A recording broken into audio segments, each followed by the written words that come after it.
ಪೂಜ್ಯಾಯ ರಾಘವೇಂದ್ರಾಯ ಸತ್ಯಧರ್ಮರತಾಯ ಚ ಭಜತಾಂ ಕಲ್ಪವೃಕ್ಷಾಯ ನಮತಾಂ ಕಾಮಧೇನುವೇ. ಆಪಾದಮೌಳಿಪರ್ಯಂತಂ ಗುರುಣಾಂ ಆಕೃತಿಂ ಸ್ಮರೇತ್ ತೇನ ವಿಘ್ನಃ ಪ್ರಣಶ್ಯಂತಿ ಸಿದ್ಧಂಚಿತ ಮನೋರಥಾಃ. ಶ್ರೀ ಗುರುಭ್ಯೋ ನಮಃ. ಹರಿ ಓಂ. ನನ್ನ ಕನ್ಯಾ ರಾಶಿಯ ಆತ್ಮೀಯ ಬಂಧುಗಳಿಗೆ ಸ್ವಾಗತ. ಆಗಸ್ಟ್ ತಿಂಗಳ ನಿಮ್ಮ ರಾಶಿಯ ಫಲಗಳನ್ನು ತಿಳಿಸುತ್ತಾ, ಈ ವರ್ಷ ಕನ್ಯಾ ರಾಶಿಯವರಿಗೆ ಭರ್ಜರಿ ಫಲಗಳು ಇರ್ತವೆ, ಶುಭ ಫಲಗಳು. ನಿಮಗೆ ಸತ್ಯ ಭಾಗ್ಯಸ್ಥಾನವಾದಂತಹ 9ರಲ್ಲಿ ಶುಭ ಗುರು ಜೊತೆಗೆ ಮಂಗಳನೂ ಕೂಡ ಇರುವುದರಿಂದ ನಿಮಗೆ ಭೂಮಿ, ಸೈಟು, ವಾಹನ ಖರೀದಿ ಯೋಗ, ಇನ್ನಿತರ ಎಲ್ಲ ಒಂದು ಅವಕಾಶಗಳು ನಿಮಗೆ ಸಿಗುತ್ತವೆ. ಮತ್ತು ಸರ್ಕಾರಿ ಕಾರ್ಯಗಳು ಕೂಡ ಯಶಸ್ವಿಯಾಗಿ ನಿಮಗೆ ಸಾಕಷ್ಟು ಧನ ಪ್ರಾಪ್ತಿಯಾಗುತ್ತದೆ. ದಿನಾಂಕ 16ರವರೆಗೆ 11ನೇ ಸ್ಥಾನದಲ್ಲಿರುವಂಥ ಒಂದು ರವಿಗ್ರಹದಿಂದ ಕೂಡ ನಿಮ್ಮ ಸರ್ಕಾರಿ ಕೆಲಸಗಳು ಯಶಸ್ವಿಯಾಗುತ್ತವೆ.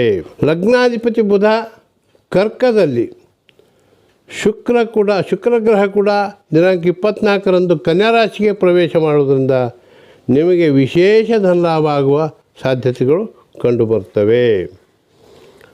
ಪೂರ್ವ ಪುಣ್ಯ ಸ್ಥಾನದ ಶುಭ ಒಂದು ಅಧಿಪತಿ ನಿಮಗೆ ಒಂದು 5ನೇ ಸ್ಥಾನದಲ್ಲಿ, ಅಂದರೆ ಒಂದು ಮಕರ ರಾಶಿಯಲ್ಲಿದ್ದು ಮಕರ ರಾಶಿಯನ್ನು ನೋಡುತ್ತಿದ್ದು ನಿಮಗೆ ಉದ್ಯೋಗದಲ್ಲಿ ಧನಲಾಭ ಹಾಗೂ ನಿಮ್ಮ ಮಕ್ಕಳಿಗೂ ಕೂಡ ವಿದ್ಯಾಪ್ರಗತಿ ಇರುತ್ತದೆ.